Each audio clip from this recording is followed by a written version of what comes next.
முக்கியமா சொல்லணும் அப்படின்னா, உதயம் தியேட்டர்ல என்னோட இதயத்தை தொலைச்ச அப்படிங்கிற மாதிரியான பாட்டு, தலையுடைய பாட்டு.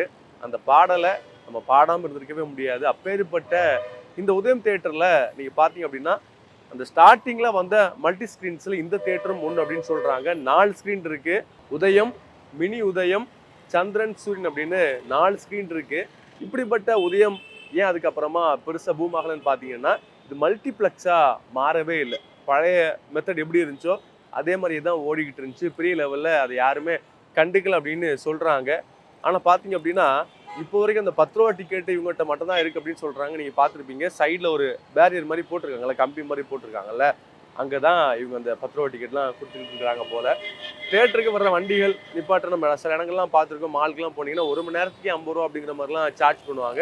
இங்க பார்த்தீங்க அப்படின்னா, 4 சக்கர வாகனங்களுக்கு ரூ. 50யும், இருசக்கர வாகனங்களுக்கு ரூ. 30யும் இவங்க சார்ஜ் பண்ணிக்கிட்டு இருந்திருக்காங்க.